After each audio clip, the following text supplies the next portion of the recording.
வணக்கம்.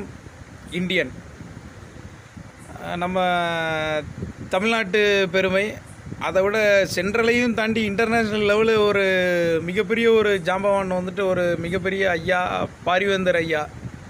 அவருடைய அமைதி வந்துட்டு எவ்வளோ பெரிய ஒரு கடலை விட ஒரு பொறுமையான ஒரு மனிதன் இருக்கார் அப்படின்னா வந்துட்டு அது அவர் மட்டும்தான்.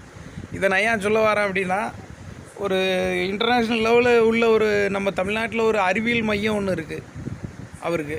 அதுபோக எஸ்ஆர்எம் காலேஜ் இன்ஸ்டிடியூட் இருக்குது, கேட்டரிங் காலேஜ் இருக்குது, மெடிக்கல் காலேஜ் இருக்குது. பல கோணங்களில் பல ஆயிரம் இளைஞர்கள் வருஷத்துக்கு வந்துட்டு இன்டர்நேஷ்னல் லெவலில் போய்கிட்டு இருக்காங்க. இன்டர்நேஷ்னலில் இருந்தும் இங்கே வந்து படிச்சுக்கிட்டு இருக்காங்க. உலக லெவலில் வரலாற்று படித்த ஒரு மனிதன், வேந்தர். அவர் தான் ஒரிஜினல் வேந்தர், பாரிவேந்தர் ஐயா. அவரை போல தான் வந்து அவரெல்லாம் ஒரு இப்போ உள்ள இளைஞர்களுக்கு வந்து அவர் ஒரு ரோல் மாடல். அவர் வந்துட்டு ஒரு நல்ல ஒரு மனிதநேயமுக்கு உள்ள ஆள். அவர் எத்தனை குடும்பத்தை வாழ வச்சுக்கிட்டு இருக்காரு, எத்தனை பேருக்கு சாப்பாடு போட்டுக்கிட்டு இருக்காரு, எத்தனாயிரம் குடும்பங்கள் அவர் பேரை சொல்லி வாழ்ந்துக்கிட்டு இருக்கு தெரியுமா? அந்த மாதிரி மனிதர்கள்லாம் எவ்வளோ ஒரு அமைதியாக இருக்காங்க. இந்திய ஜனநாயக கட்சியே ஒரு அமைதியாக இருந்துக்கிட்டு இருக்கு. அவரை மாதிரி எல்லாம் தெரிஞ்சு நம்ம நாட்டில் என்ன நடந்துக்கிட்டு இருக்குங்கிறது எல்லாமே தெரிஞ்சு ஒரு கட்சி அமைதியாக இருந்துக்கிட்டு இருக்கு அப்படின்னா, அப்போ வந்துட்டு அவர் எவ்வளோ ஒரு பொறுமைசாலியாக இருந்துக்கிட்டு இருக்கார். என்ன காரணம்?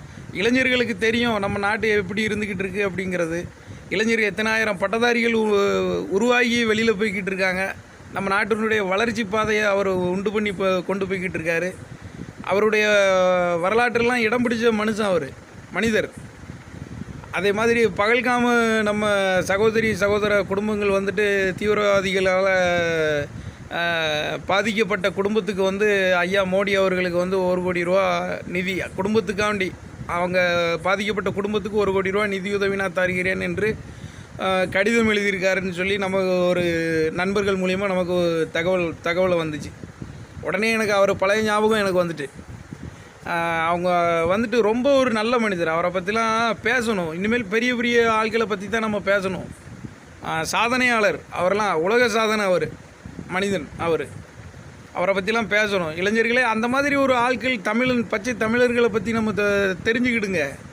என்னென்ன நடந்துக்கிட்டு இருக்குது, எப்படி பேர் வாங்கிக்கிட்டு இருக்காங்க, எவ்வளோ ஒரு அமைதியின் கடலை விட அமைதியாக இருந்துக்கிட்டு இருக்க ஆட்கள்லாம் இருக்காங்க. அவரெல்லாம் ஒரு நல்ல பேசக்கூடிய ஒரு மனிதர் அதனால் இந்தியா லெவல் நம்ம பேசுவோம், இன்டர்நேஷ்னல் லெவல் பேசுவோம். எல்லோரும் அதே மாதிரி இருக்கணும்னு நான் சொல்கிறேன். நன்றி, வணக்கம், ஜெய்ஹிந்த்.